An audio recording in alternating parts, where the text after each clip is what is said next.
Retrouvez Smart Bourse avec eToro, leader mondial des plateformes de trading social.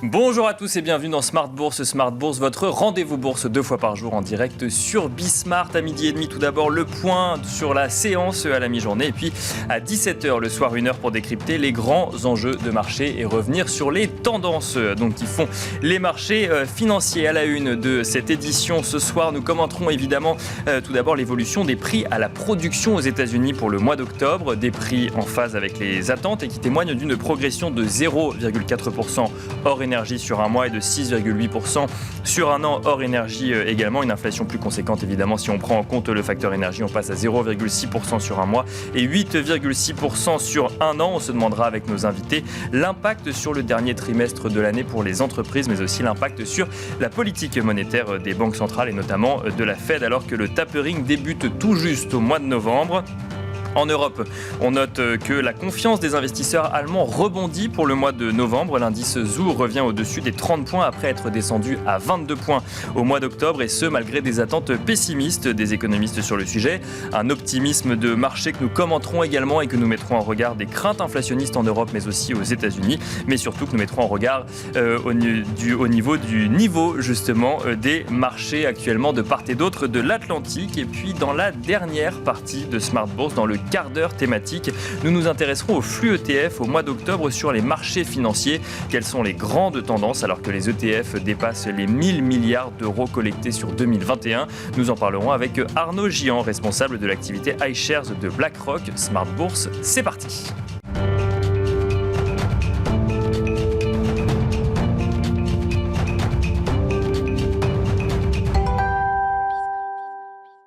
Le CAC 40 qui évoluait dans le vert et qui temporise actuellement, plus 0,09% à 7053 points. On vous propose pour commencer, avec Tendance, mon ami, un résumé complet de l'actualité boursière du jour proposé par Alix Nguyen.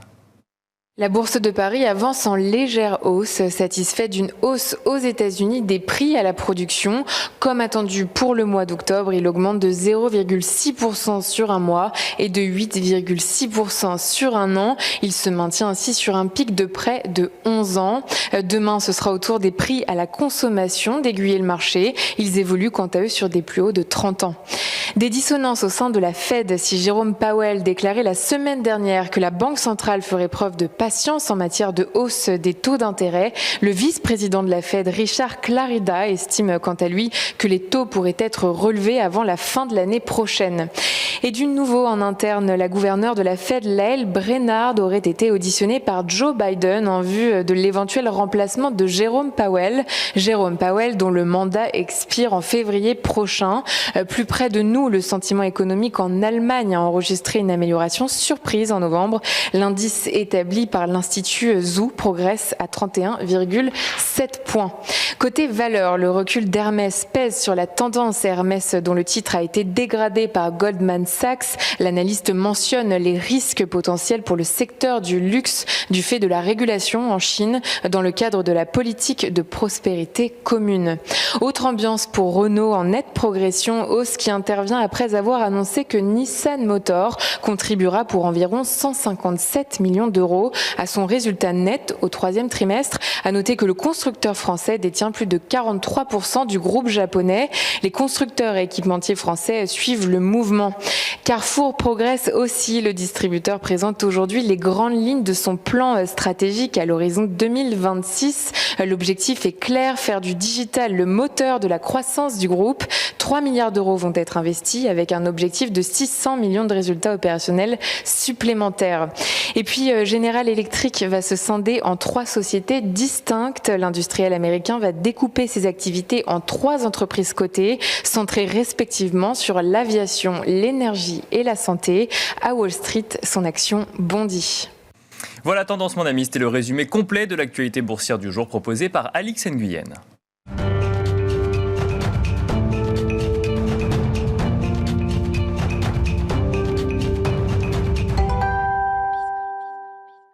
Et c'est parti pour Planète Marché où nous décryptons ensemble les grands enjeux et les grandes tendances des marchés avec nos 3 invités en plateau. Marc Riez est avec nous. Bonjour Marc Riez. Bonsoir. Bienvenue sur ce plateau, directeur général de Vega Investment. Alain Dubrul est également avec nous. Bonjour. Bonsoir. Vous êtes directeur de la gestion chez Claresco et Thierry Leclerc est également avec nous. Vous êtes président et fondateur d'AlphaJet Fair Investor. Bonjour Thierry Leclerc. Bonjour. Bienvenue donc à tous les 3 sur ce plateau. Beaucoup de sujets à évoquer sur les marchés financiers avec un dénominateur commun, ce sujet de l'inflation qui revient de manière régulière. On va peut-être commencer avec vous, Alain Dubrul. On a un premier indicateur là pour cette mesure de l'inflation aux États-Unis pour le mois d'octobre, c'est les prix à la production. Donc on est globalement en phase avec les attentes. On peut les rappeler, on les a rappelés en introduction, plus 8,6% en glissement annuel. En prenant en compte la variable alimentation et énergie, mais on reste sur des niveaux très très élevés. Est-ce qu'à chaque fois, ça relance le débat d'une inflation durable ou transitoire ? En tout cas, je ne pense pas que ça change en soi les termes du débat, parce que des niveaux élevés, on y est habitué depuis un certain nombre de mois. Enfin, rappelons que 8,6, ça se compare en Allemagne à des prix à la production qui sont estimés à plus 14. Donc ça veut dire qu'il y a une économie plus industrielle, plus touchée aussi par des problèmes dans l'automobile, etc. Mais disons que 8,6 dans le contexte actuel, c'est élevé bien sûr, mais ce n'est pas une surprise. Je dirais, en ce qui concerne les attentes d'inflation, notamment aux États-Unis, il faut bien se rappeler qu'on est dans une période de forte reprise de la demande. On a notamment une fin d'année qui est tirée par la consommation, par Thanksgiving, par les fêtes de Noël. Et après, on aura le Nouvel An chinois du côté du Pacifique. Et donc, c'est des périodes où il y a une forte attente de consommation. Les distributeurs stockent, et ils stockent d'autant plus qu'ils ne sont pas sûrs d'être livrés. Donc, tout le monde se précipite un peu sur les marchandises. Donc, il y a une sorte beaucoup de demandes et pas assez d'offres. Donc, beaucoup de tensions.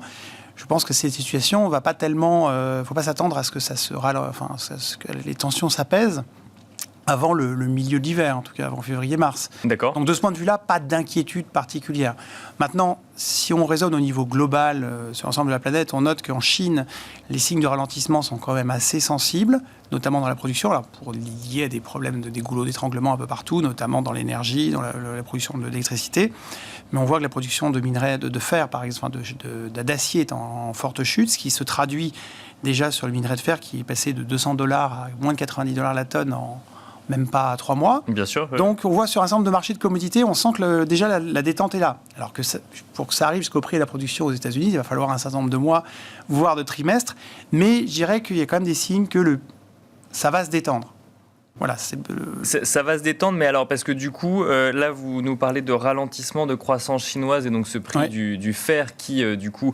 Parce qu'effectivement, augmentation des prix des matières premières ou de l'énergie, on comprend le lien avec l'inflation. Ralentissement de la croissance chinoise, ça pourrait avoir un impact et faire baisser l'inflation aux États-Unis ou en Europe ? Parce que la Chine est un gros consommateur de matières premières et d'énergie. Donc, si l'activité est moins forte en Chine... Alors, ça rejaillit d'abord sur le minerai de fer, parce qu'aujourd'hui, il y a pratiquement la moitié, 50% de l'acier mondial est produit en Chine. Donc c'est plus sensible sur cette commodité-là. Mais plus on va avancer, plus les choses vont se normaliser. Il faut bien rappeler, une des raisons de l'inflation qu'on voit aujourd'hui, c'est qu'aux États-Unis, la demande de biens manufacturiers est en hausse de 15% par rapport à 2019. Il y a un effet rattrapage en fait des années Covid. Les gens ont tout à fait les moyens de consommer, donc ils veulent tous acheter des cadeaux, etc. Bon. Bien sûr. Et on ne peut pas d'une année sur l'autre faire 15% de plus. Enfin, je veux dire, dans une économie, depuis la guerre, on n'a pas vu ça. Donc forcément, toutes les difficultés qu'on a aujourd'hui en termes d'inflation, en termes d'embouteillage dans les ports, etc., ok, c'est en partie lié au fait que tout le monde ne revient pas travailler, parce que peut-être qu'avec les confinements, les gens se posaient des questions, et puis ils ont les poches bien remplies, donc ils sont peut-être un petit peu moins contraints d'aller travailler. Mais c'est surtout que la demande est extrêmement forte. Donc ça reste plutôt rassurant. Si on a de l'inflation, c'est parce que la demande est extrêmement forte. Si on se projette à horizon 1 an, la demande sera peut-être un petit peu moins forte parce que les systèmes d'aide gouvernementaux, etc., seront un petit peu moins là. Et puis d'autre part, la production va finir par s'ajuster. Donc je crois que normalement, on devrait aller vers une sorte de retour à la moyenne, ou en tout cas de moindre tension. C'est d'ailleurs tout à fait le point de vue de la Fed et des banques centrales qui, pour l'instant, décrètent que tout cela est transitoire. Avec effectivement ce sentiment qui semble partagé de transitoire durable, quand même. Oui. Elle parle de durabilité dans la transition, et c'est ce qu'on constate d'ailleurs chiffre après chiffre. Thierry Leclerc, même question sur cette inflation, donc 8,6% en prenant en compte la variable énergie, donc dont on a connu la flambée des prix, mais quand même 6,8% hors énergie, ça reste élevé. Est-ce qu'on peut Est-ce qu'on doit s'attendre à ce que ça continue à augmenter d'ici la fin de l'année et toucher un pic en décembre, ou est-ce que là on peut se dire que quand même 6,8%, on est déjà suffisamment haut en termes d'inflation ? Ouais, je pense qu'Alain a bien résumé les raisons conjoncturelles qui font effectivement qu'on a ces niveaux d'inflation hors énergie et produits de consommation courante. Mais on a beaucoup d'inflation aujourd'hui dans le système, ça c'est clair, c'est une évidence. Et moi je remarque quand même que le consensus, il n'est pas si clair que ça. Oui. Votre collègue parlait en préambule de dissension au sein de la Fed, que le vice-chairman n'a pas tout à fait... Richard Clarida, exactement. Les mêmes vues. Bon, enfin, ça c'est quand même très fréquent aujourd'hui qu'on ait des dissensions, même au sein de la BCE, puisque finalement, Jens Weidmann, il est parti. Bon, c'est pas ce qui se passe exactement dans ces bureaux-là, mais on peut supposer aussi qu'il y avait peut-être une question de la manière dont était adressé le sujet de l'inflation de manière globale par la BCE, qui faisait aussi que peut-être ils ne se sentaient pas si à l'aise que ça. Rappelons quand même que l'Allemagne est quand même le pays qui souffre le plus de l'inflation aujourd'hui, 4,6% en Allemagne, alors qu'on est à 4,1% en zone euro. Donc oui, effectivement, on sent qu'il y a une pression du côté de l'Allemagne pour réduire cette inflation. Après, on risque d'enfoncer des portes ouvertes, mais bon, on est quand même plus proche d'un environnement inflationniste aujourd'hui qu'il y a un an. Moi, à l'école, on me disait toujours, l'inflation, c'est comme le dentifrice, quand ça sort du tube, c'est très difficile de la faire rentrer. Donc aujourd'hui, tous les chiffres quand même pointent sur de l'inflation. Tout le monde essaye, évidemment, les banques centrales, c'est leur rôle d'essayer de calmer, de dire c'est transitoire, etc. Mais aujourd'hui, on est quand même dans un environnement très inflationniste. Donc c'est pas si transitoire que ça. Après, il y a des éléments qui permettent de dire c'est effectivement peut-être que transitoire, mais c'est ce que je vous disais, au risque d'enfoncer des portes ouvertes avec les niveaux d'inflation qu'on a aujourd'hui. On est quand même plus proche que, effectivement, on rentre dans des boucles de salaire-prix, prix-salaire. Bien sûr. C'est-à-dire que là, les discussions aujourd'hui que vous allez avoir avec votre employeur, vous dites, écoutez, moi j'ai quand même 2, 3, 4% d'inflation, c'est pas bien. En tout cas, c'est les projections. Vous m'augmentez pas, ça va pas. Donc si tout le monde se met à avoir ces discussions-là avec son boss au même moment... avec quand même un environnement qui fait aussi que il y a moins d'offres en termes d'employés, justement, notamment aux États-Unis. Il y a beaucoup de personnes qui sont sorties du système parce que simplement ils ont fait fortune en bourse ou avec des bitcoins. Donc, ou parce qu'ils ont reçu des chèques aussi, tout simplement. Et ça leur a permis les chèques, c'est quand même, c'est pas des montants. C'est $2,000. Oui, ça ne vous permet pas de vous mettre. Voilà. Mais en préambule, on parlait des marchés qui étaient sur des points hauts. C'est l'effet richesse aux États-Unis. Il a un impact direct sur le consommateur qui va faire un arbitrage très simple en se disant je ne vais pas bosser vu qu'aujourd'hui j'ai un pécule qui me permet d'avoir une belle visibilité. Bon, donc quand on met tout ça dans le shaker, il faut quand même être assez prudent. Et à nouveau, qui aurait dit il y a un an qu'on aurait ces niveaux d'inflation ? Donc aussi forcé de constater que comme d'habitude, je ne veux pas du tout tirer sur l'ambulance, mais malgré toutes les études économiques qui sont faites, à la fin, on a quand même des surprises et on se retrouve les bras ballants en train de dire « Ah, mais tiens, aujourd'hui... » il y a un an, on disait que c'était transitoire. Aujourd'hui, on dit que c'est transitoire, durable. Voilà. À la limite, c'est sur la capacité que la production revienne, que l'offre revienne en termes de production. Finalement, je ne suis pas trop inquiet. Là où c'est moins clair, en effet, c'est l'offre en termes d'emploi. Parce qu'il y a un effet pervers, si je puis dire, c'est que quand on est dans une situation de plein emploi, puisqu'aujourd'hui c'est quasiment le cas, finalement, vous n'êtes pas obligé d'accepter un emploi tout de suite. Donc, en d'autres termes, vous avez fait des économies, vous avez envie de faire 2-3 mois de vacances, vous dites, si vous êtes sûr que dans 3 mois, vous arriverez, vous trouverez un emploi parce que tout le monde s'arrache, vous n'allez pas vous presser de revenir. Alors, si vous dites, demain, c'est la récession, etc., il serait temps que j'ai eu un emploi pour une planque, pour un truc machin, là, vous acceptez la première chose qui arrive. Or, comme aujourd'hui, aux États-Unis, mais aussi en Europe, dans un certain nombre de professions, il suffit de se pointer pour avoir un emploi, quasiment, il y a moins d'urgence aussi. Oui, donc quand vous dites qu'on est dans une situation de plein emploi, ça veut pas dire que tout le monde est employé, ça veut dire qu'il y a des offres. Il y a énormément d'offres non pourvues. C'est ce que montre le rapport pour l'emploi publié vendredi. Effectivement, encore plus d'offres d'emploi créées que ce qu'on aurait pu, en tout cas que le consensus attendu, 81 000 de plus en tout cas que le consensus Reuters. Un taux de chômage qui baisse un petit peu, on passe de 4,8% en septembre à 4,6%. C'est le sens du plan du gouvernement qui précisément essaye d'aller former des gens qui n'ont aucune formation pour les rendre employables. Parce qu'aujourd'hui, le problème, c'est d'avoir des gens un minimum formés, même pour des choses assez simples. Et je pense que c'est un plan qui ne va pas se décanter en 2 mois, mais qui fait plutôt du sens. C'est-à-dire comment permettre à des gens aujourd'hui inemployés de devenir employables sans forcément faire 3 ans d'études. Parce qu'aujourd'hui, c'est un vrai sujet. Parce que surtout, aujourd'hui, on est loin des niveaux de février 2020. On est toujours à 4 millions en dessous de février. Aux États-Unis, ouais. Aux États-Unis, oui, bien sûr. Marc Riez, sur cette situation imbriquée, emploi, inflation... Je vais un peu me dissocier, je le regrette, mais moi je ne crois pas du tout, en fait, à la pérennité et à la spirale inflationniste de ce qui se passe en ce moment. D'accord. Ce qu'on a regardé, c'est que si on se remet en 2020, il y a eu donc l'arrêt total de la pandémie, il y a eu de gros plans de relance budgétaires aux États-Unis, et ces plans de relance budgétaires, ils ont provoqué un redémarrage de l'économie dès le mois de mai, juin, etc. Ça a été consommé, et vous vous souvenez que dès novembre, décembre, l'argent ayant été consommé, la croissance américaine redevenait problématique, bien sûr. Au point qu'avant de partir, Donald Trump a dû remettre une enveloppe de 900 milliards sur la table pour ne pas partir comme un voyou. Et puis, Joe Biden, dès son arrivée, a remis plus de 2000 milliards à nouveau.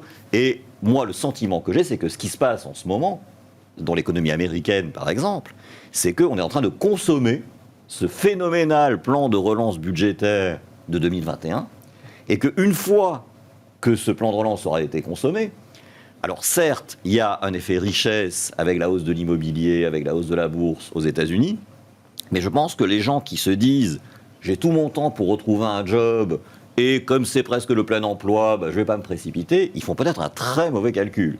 Parce que imaginons que une fois la consommation de ces plans de relance effectués, on ait une économie qui se normalise sur un taux de croissance de plus long terme plus faible.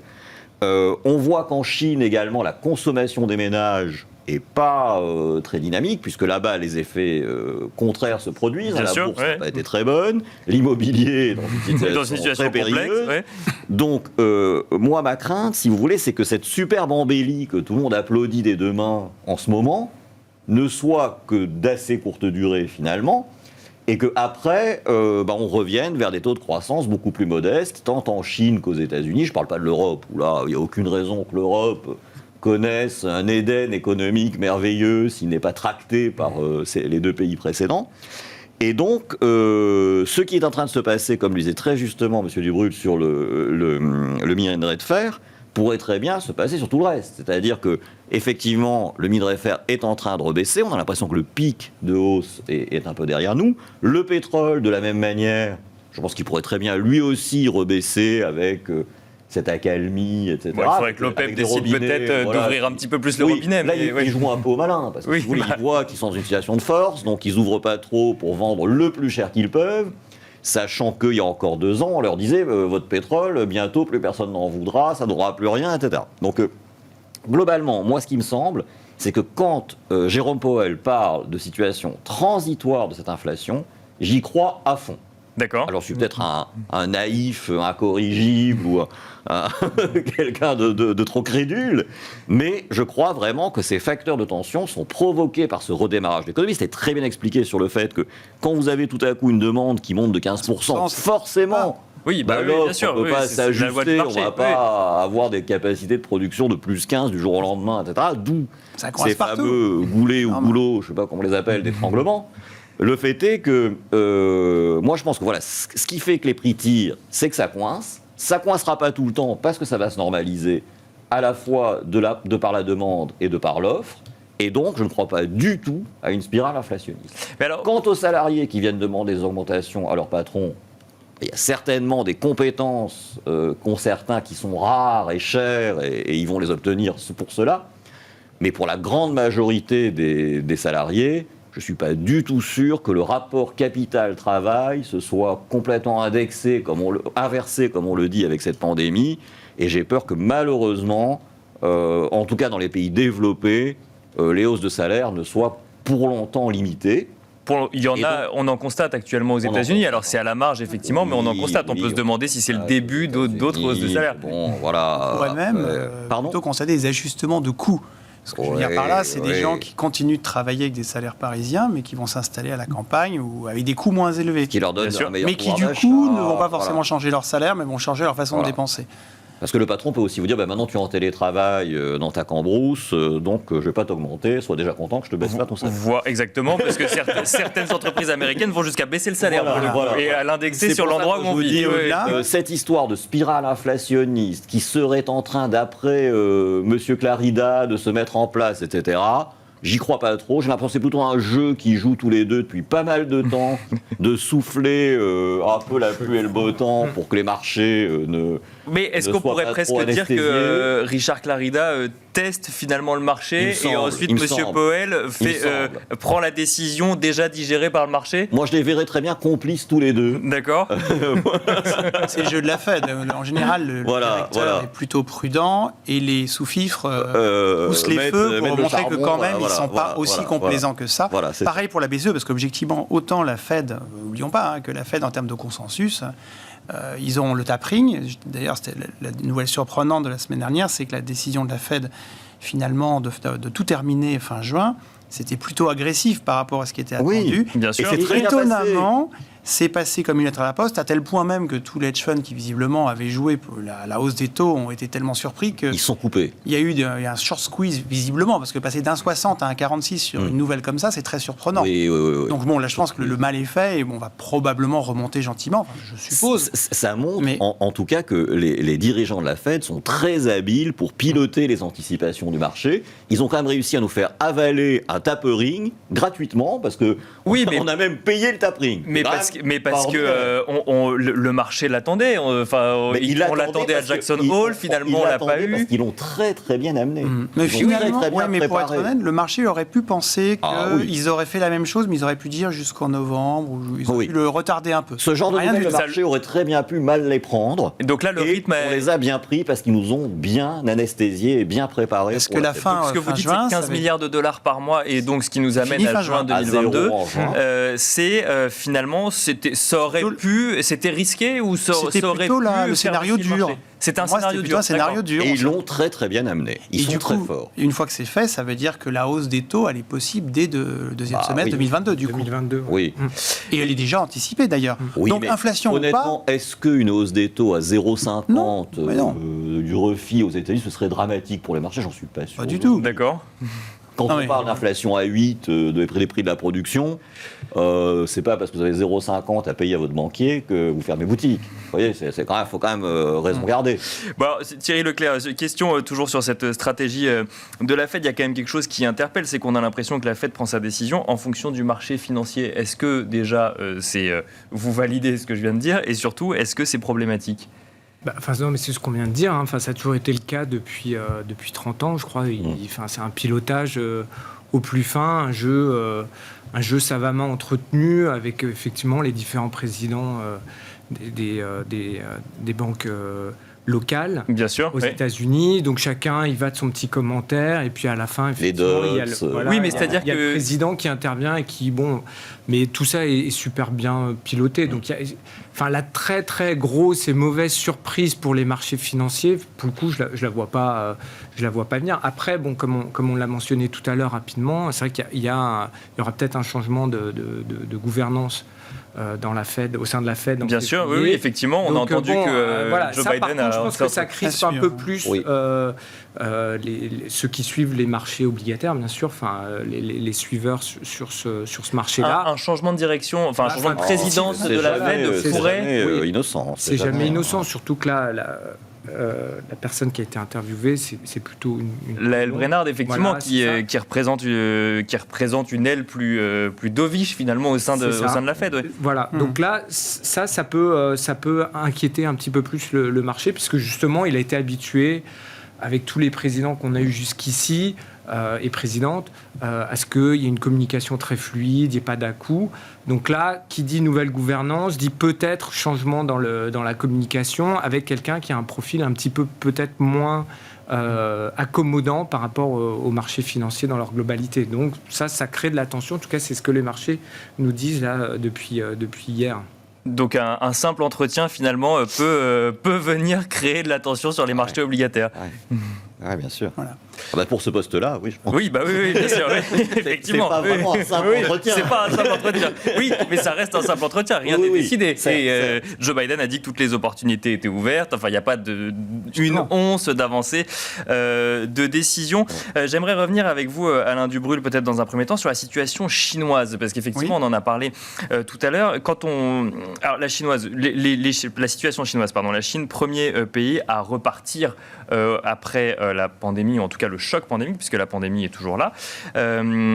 Finalement, on a l'impression aujourd'hui que la croissance chinoise s'amenuise. On a des exportations qui fonctionnent toujours bien, des importations également qui sont toujours à un niveau élevé. Pour autant, quand on regarde un peu dans le détail, il y a ces coupures d'électricité en Chine, il y a ces usines qui ferment ou en tout cas qui ne peuvent pas fonctionner à plein régime. On a des importations de charbon qui sont multipliées par 2 justement pour générer de l'électricité ou autre. Est-ce que les investisseurs ont l'œil un peu trop tourné sur l'inflation et pas assez sur cette situation chinoise qui pourrait être... Et je n'ai pas parlé de l'immobilier, la Fed en parle dans son rapport de stabilité financière en disant que le marché immobilier chinois pourrait être un risque pour l'économie mondiale. Est-ce qu'il ne faudrait pas regarder un peu plus précisément ce qui se passe du côté de la Chine ? Moi, je crois que les investisseurs regardent. Maintenant, là, ce qu'on vous dit, il y a beaucoup de questions. Oui, il y a un sujet complexe en Chine, oui, c'est sûr. Premier point, l'immobilier chinois, notamment la question d'Evergrande, etc. En termes d'exposition systémique, a priori, s'il y a des faillites en Chine, ça concerne essentiellement les investisseurs chinois et les banques chinoises. Donc, il n'y a pas a priori de raison pour qu'il y ait un effondrement du système financier mondial si l'immobilier chinois a des difficultés. Pourtant, la Fed l'identifie comme risque actuellement. Oui, c'est un risque macro, mais ce n'est pas un risque systémique, disons. Deuxième chose, c'est que le gouvernement chinois, historiquement, a toujours soutenu quoi qu'il arrive. Et là, ils sont dans une phase de normalisation pour expliquer aux oligarques, et puis même à leur population, que finalement, les groupes privés peuvent faire faillite. Ce n'est pas too big to fail. Et Evergrande est un peu un exemple de cela. Le troisième point, c'est qu'effectivement, ils sont repartis plus tôt que les autres suite au Covid, donc qui ralentissent un petit peu. J'espère que ce n'est pas ce qui nous arrivait dans 12 mois, mais quelque part, ils ont un peu... ils ont mangé la cagnotte du post-Covid, et donc que ça se tasse, c'est un peu logique. D'accord. Par ailleurs, on a effectivement un immobilier en Chine qui, ça date pas d'hier, mais qui est particulièrement... un peu trop gros, si on regarde le poids de l'immobilier dans le PIB chinois, ou même sa contribution à la croissance dans les 10 dernières années, il est extrêmement important, puisque la Chine a fait en 20 ans, en termes de taux d'urbanisation, ce que les États-Unis ont fait en 60 ans. Donc, il y a une migration de population qui fait qu'il a fallu construire énormément dans les villes. Et je ne sais pas si vous vous souvenez, mais en 2008, aux Pays-Bas, en Espagne, la construction, c'était 18% du PIB, là où c'est actuellement 6-7 chez nous. Et on coulait plus de ciment en Espagne, en Allemagne, Italie et France réunies. Donc je ne voudrais pas dire... donc l'idée, c'est qu'il y aura forcément un peu... Et puis la démographie chinoise, les chiffres sont truqués, mais elle est dramatique actuellement. Donc tout ça pour dire qu'en Chine, oui, qu'il y a un ralentissement d'une dynamique immobilière, ça paraît assez logique. Et donc certains estiment que si on revient à une croissance de l'immobilier plus raisonnable, c'est un petit point de croissance en moins, quand même. Donc l'idée, c'était qu'on était à 6,5 et qu'à la fin de la décennie, on atterrit à 4, mais peut-être que s'il y a cette composante immobilière en moins, on va plutôt aller vers 3. Alors ça va être graduel, ça ne sera pas l'effondrement du jour au lendemain, mais on va vers une croissance chinoise plus modérée, on va dire. Deuxième chose, vous disiez des importations en hausse, exportations en hausse. Il faut voir qu'en Chine, les importations, c'est surtout pour réexporter, puisque c'est quand même encore beaucoup de manufacturing, la Chine. Donc si les importations montent beaucoup, en général, c'est parce qu'ils exportent. Et pourquoi ils exportent, c'est parce que le monde se porte bien. Donc d'une certaine façon... beaucoup d'exports, beaucoup d'imports, c'est bien pour la Chine, bien entendu, mais c'est pas pour autant que ça ne veut pas dire que le PIB va exploser, parce qu'aujourd'hui, ce qui pèse, c'est la demande intérieure, notamment immobilière, mais pas que. On voit que sur la consommation, les Chinois sont un peu attentistes pour l'instant. Donc, c'est pas incompatible, si vous voulez. Beaucoup d'activités import-export ne veut pas pour autant dire que le PIB explose. Troisième point, c'est les problèmes dans les usines, dans la production d'électricité. Ces coupures d'électricité, ces usines qui ne peuvent pas fonctionner à plein régime. Alors, le fait aussi que vous dites x2 pour le charbon, il faut bien rappeler que la Chine a été en bisbille avec l'Australie. L'histoire des sous-marins montre que ça se tend un petit peu. Alors, ils continuent à acheter du minerai de fer à l'Australie, parce que ça, ils ne peuvent pas faire autrement. Et ça, on a bien acheté du gaz aux soviétiques dans le passé. Les gens... tous les régimes savent être pragmatiques quand nécessité fait loi. Mais en revanche, je ne sais pas si vous avez échappé, mais au début de l'année, la Chine a refusé d'importer du charbon australien comme revanche, en fait, une sorte de bataille diplomatique, bien sûr, une sorte d'embargo. Donc que ça double maintenant, c'est aussi parce qu'on part d'une base qui était plus faible. D'accord, donc maintenant, c'est pas pourquoi forcément ça à mettre en coince regard des coupures d'électricité. C'est pas un bottleneck. Oui, alors, effectivement, récemment, la Chine a eu des problèmes de production d'électricité. Non pas parce que l'activité est ultra booming, mais c'est parce que la Chine s'est enfin engagée depuis 18 mois à peu près dans le processus, dans la lutte contre le réchauffement climatique. C'est récent, leurs objectifs sont ambitieux, quoique lointains, ils ne sont pas présents à Glasgow, mais ils ont décidé, bien sûr. Et en termes d'investissement, ils partent de très loin, c'est vrai, mais ils investissent beaucoup dans le renouvelable. Et une des décisions qu'ils avaient prises précisément, c'était de contingenter cette production de charbon. Et là, ils voient que malheureusement, ça va un peu trop vite, et ils sont obligés de relâcher un peu la pression sur le charbon. Mais ce n'est pas impossible, c'est juste que ça s'est fait un peu trop rapidement, et que les fonctionnaires locaux, ils s'étaient un petit peu coincés entre leurs objectifs qu'on leur avait donnés sur le CO2, et puis de l'autre côté, la production qui... Voilà, donc là, ils ont dû mettre de l'eau dans leur vin, c'est un problème d'ajustement. Mais ça montre peut-être, ça pour une thématique plus générale, que la lutte contre le réchauffement climatique peut potentiellement être légèrement inflationniste, c'est-à-dire sur la question du pétrole. Oui. Et on le voit en France actuellement, où les nouvelles normes sur le logement interdisent le chauffage au gaz dès l'année prochaine pour les nouveaux logements. Ça veut dire que l'électricité, je pense que le lobby EDF a très bien fonctionné, mais entre tous les nouveaux logements qui seront en électrique, plus les voitures, plus ceci, plus cela, alors qu'on ne veut pas d'éoliennes et que si on réactive le nucléaire, ça sera dans 10 ans, le temps qu'on le construise, entre-temps, il y a un petit problème sur la production énergétique.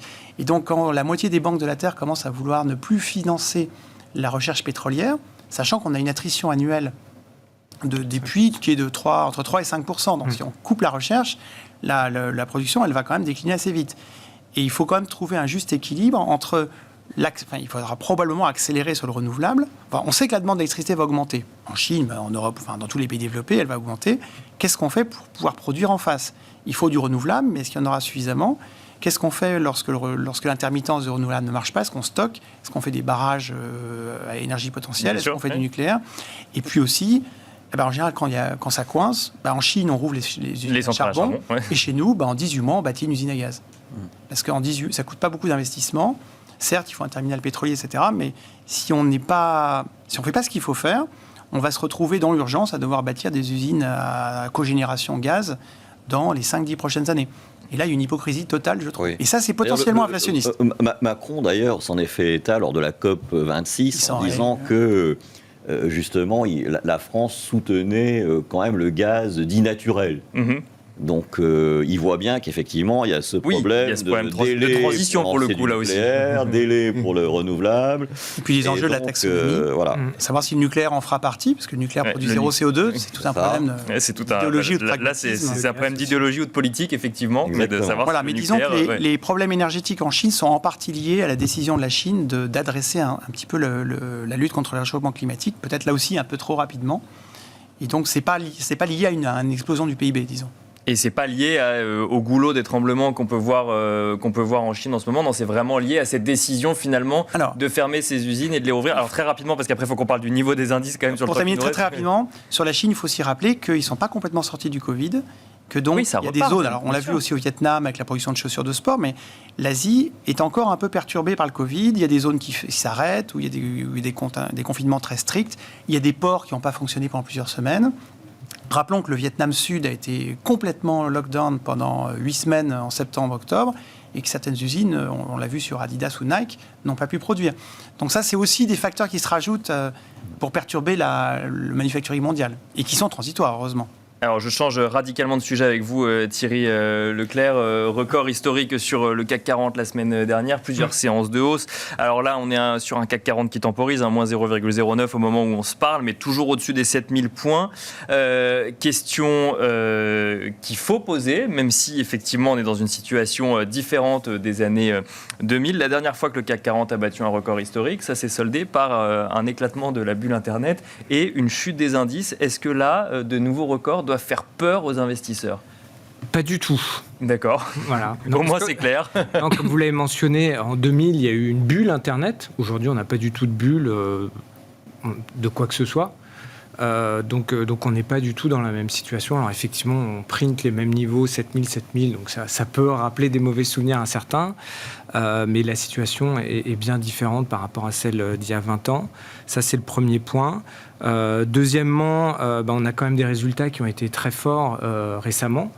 Juste sur le CAC 40, c'est l'indice qui parle à tout le monde, les résultats cette année vont faire x2, plus 100%, et on est 19% au-dessus de 2019. Oui, c'est ça, parce que par rapport à 2020, il y a un effet de base, mais on est même au-dessus de 2019. Donc, c'est vrai que la base maintenant les grands groupes, par exemple de luxe, LVMH, ils se comparent toujours par rapport à 2019, parce que effectivement 2020, ça n'a pas trop de sens de se comparer avec 2020.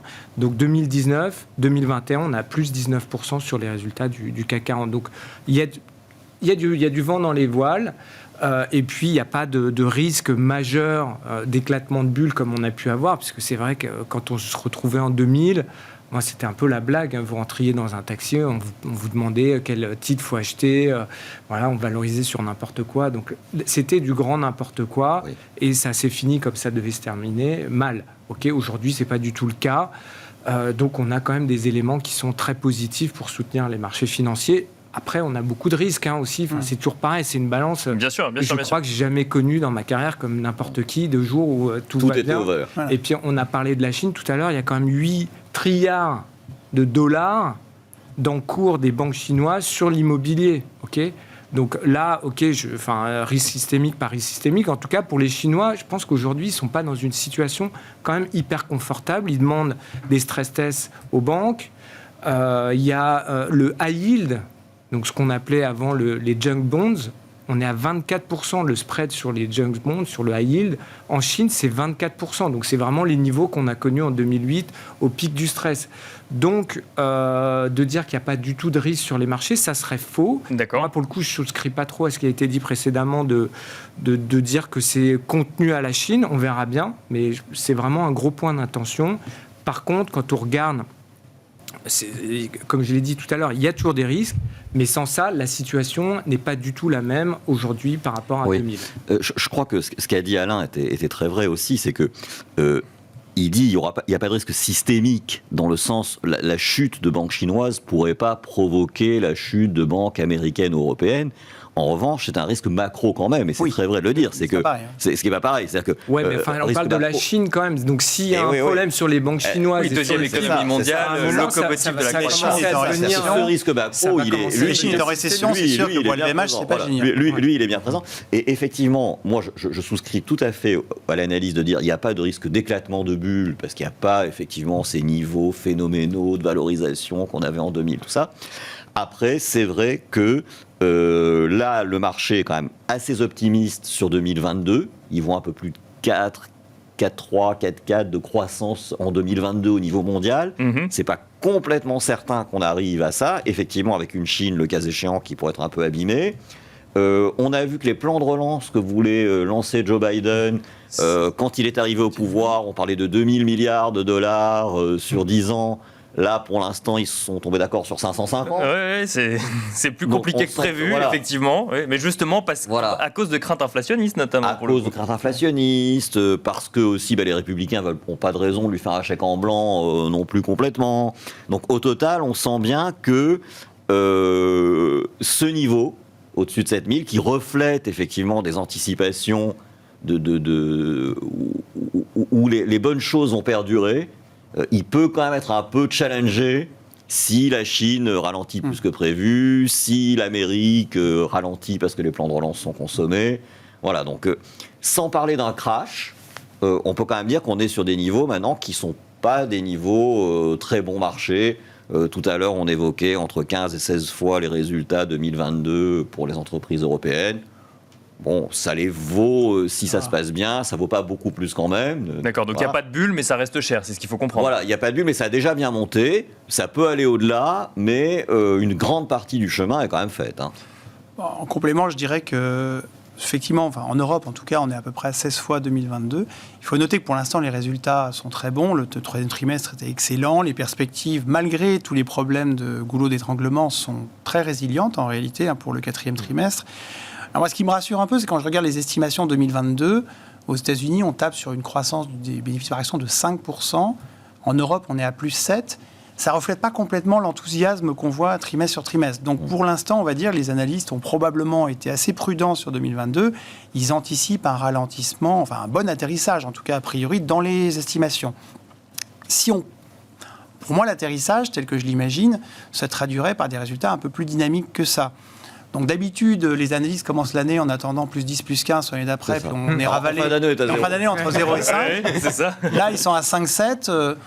Moi, je pense que je verrais bien le consensus monter plutôt vers 10-12 au milieu d'année, et puis redescendre après parce qu'il y aura un petit atterrissage. Mais je trouve que 5-7 pour l'instant, ça me paraît relativement prudent. Et compte tenu des multiples. Je ne suis pas sûr que le marché, Alain, après, soit le reflet complètement déjà. Mais je trouve que le consensus n'est pas particulièrement agressif, en tout cas sur l'année prochaine. Le consensus est très raisonnable. Par rapport à une macro. Mais je trouve que les gérants, à mon avis, sont plus confiants que les analystes. C'est-à-dire qu'aujourd'hui, on parle quand même même pour la France, on parle d'un PIB à plus 4, plus 4,5. Ce qui est quand même c'est pas fait. Impressionnant. Enfin, si c'est à 4,5, je pense que les résultats seront à plus que plus 6. Alors, je vous propose de conclure sur une anecdote que vous m'avez partagée avant l'émission, Thierry Leclerc, c'est que Warren Buffett, investisseur de grande renommée, via son fonds Berkshire, se désengage progressivement des marchés actions, lui, pour le coup. Oui, effectivement, ça fait plusieurs trimestres, 9 trimestres précisément, qu'il investit avec une accélération là, au 3e trimestre. Ils ont sorti du marché 7 milliards. Bon, pour eux, c'est une goutte d'eau. Hein. Ils ont 149 milliards de dollars de cash à leur bilan. Oui, donc il se désinvestit pas, il allège. Oui. Ouais, mais enfin, il écrème ses profits. Il écrème. Bon, et il dit en gros, bon bah aujourd'hui, j'ai pas de bons coups à faire puisque c'est quand même un investisseur qui cherche des bonnes opportunités. Bon, sur le marché américain, peut se comprendre. Et il dit, je préfère acheter mon action. Voilà, avec ses 149 milliards.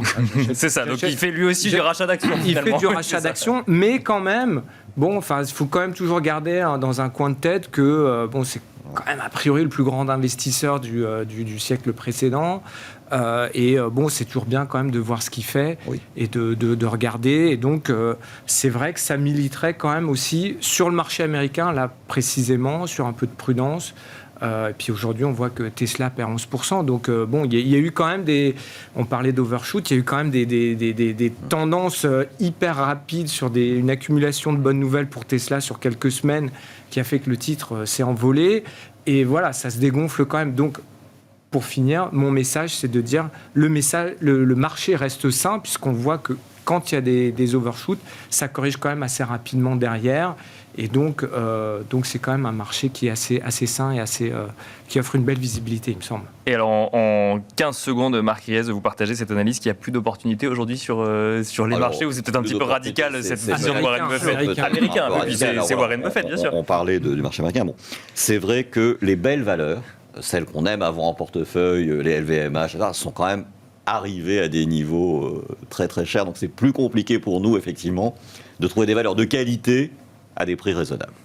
Merci beaucoup à tous les trois. Merci Marc Riez, directeur général de Vega Investment. Merci Alain Dubrul, directeur de la gestion chez Claresco. Et merci Thierry Leclerc, président et fondateur d'AlphaJet Fair Investor. Merci à vous de nous avoir suivis. Et on se retrouve tout de suite dans Marché à thème.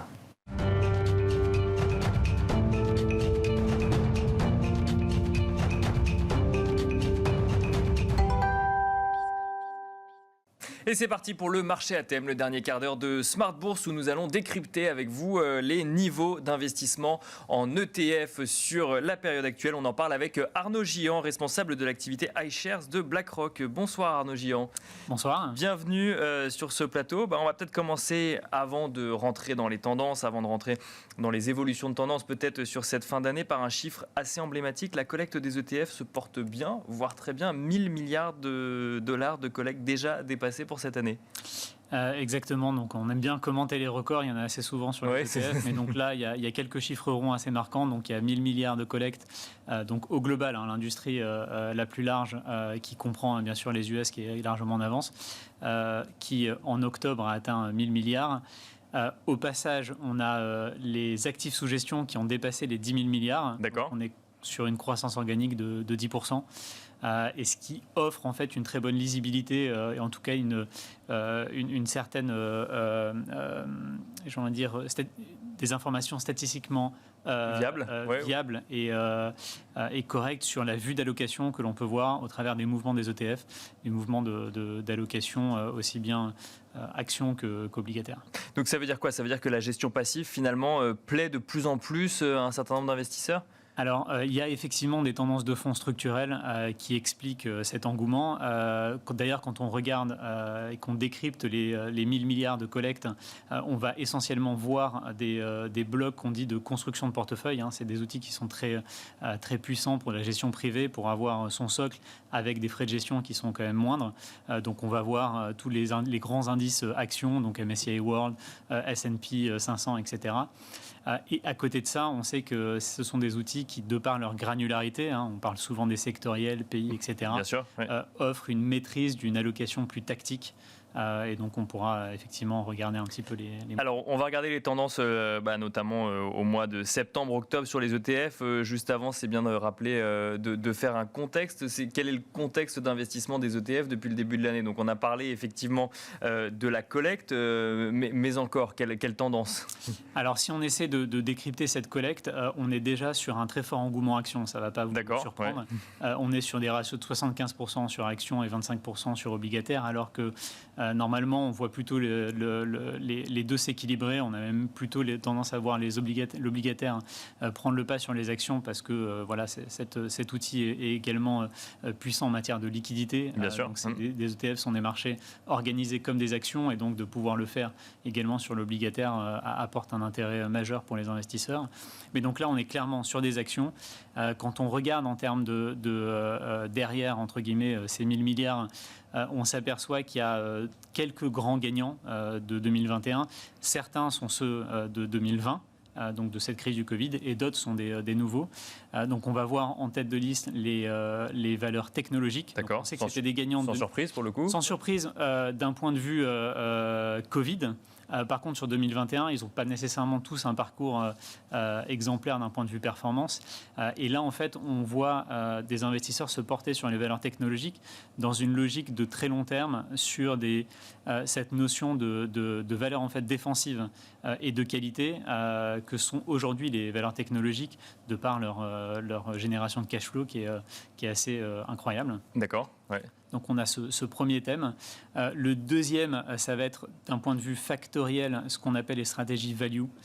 Donc ce sont des ETF qui sont basés sur des valeurs qui sont dites décotées, dans lesquelles la valorisation a un horizon qui est beaucoup plus court.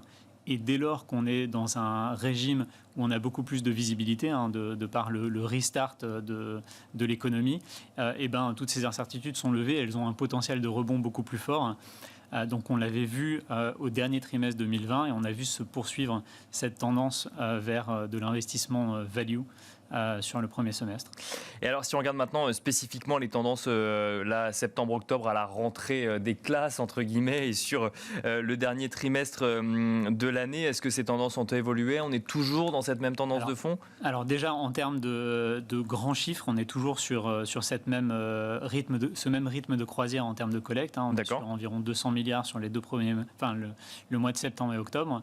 On est sur certaines tendances qui sont confirmées. Donc la partie sectorielle, on a vu effectivement la technologie être encore en tête de collecte, suivie de valeurs plus cycliques telles que les financières.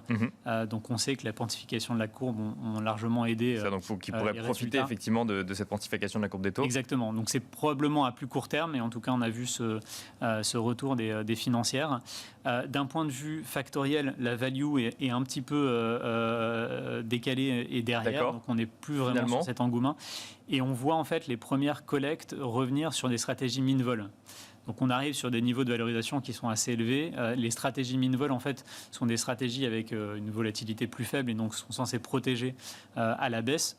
Ce qu'on n'avait pas eu besoin de faire, j'ai envie de dire, en 2020 et 2021, bien sûr, depuis mars. Et donc, c'était naturel de ne pas voir les flux. Et donc là, on voit timidement un retour, malgré tout, de ce type de stratégie donc, sur l'investissement factoriel. D'un point de vue géographie, donc on parle également pas mal d'allocations géographiques. On a bien sûr les États-Unis et l'Europe qui, d'un point de vue en absolu, tirent cette collecte.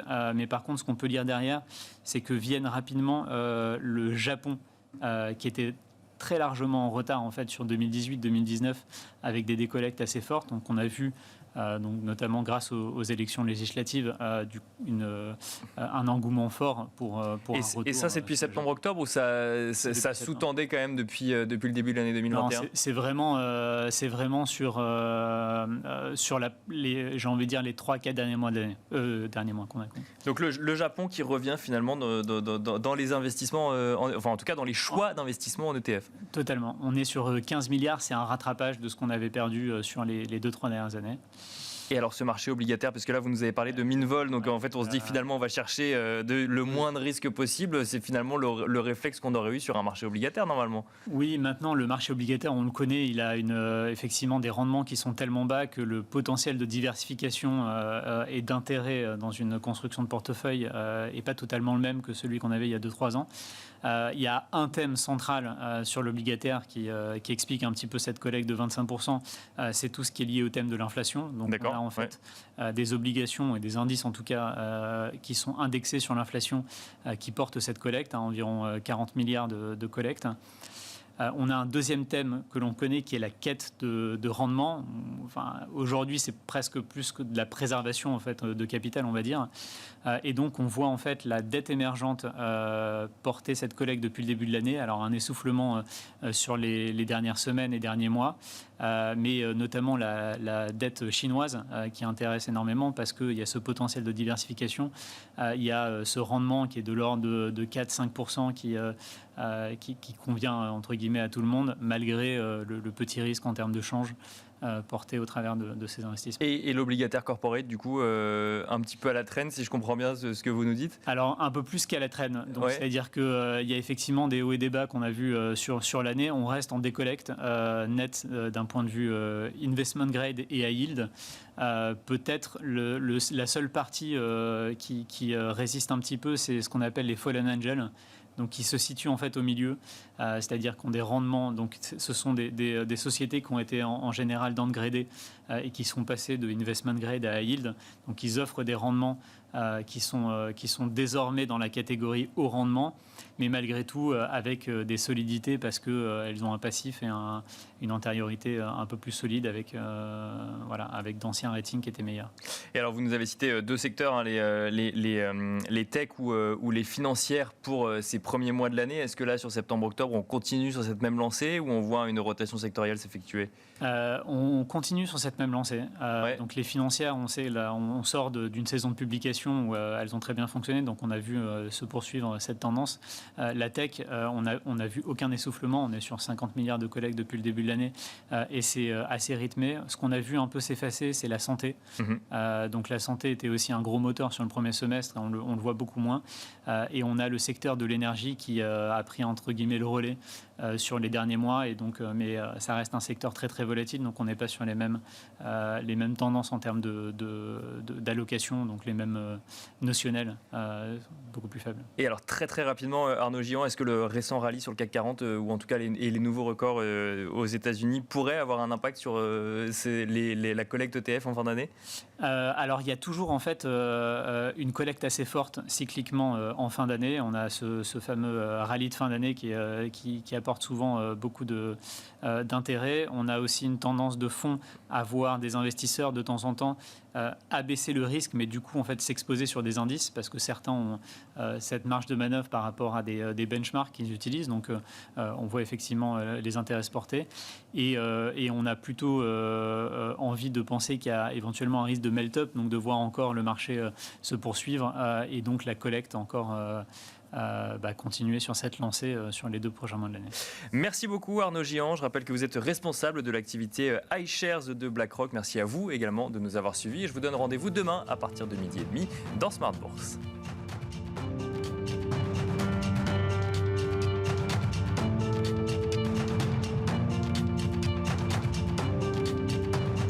C'était Smart Bourse avec eToro, leader mondial des plateformes de trading social.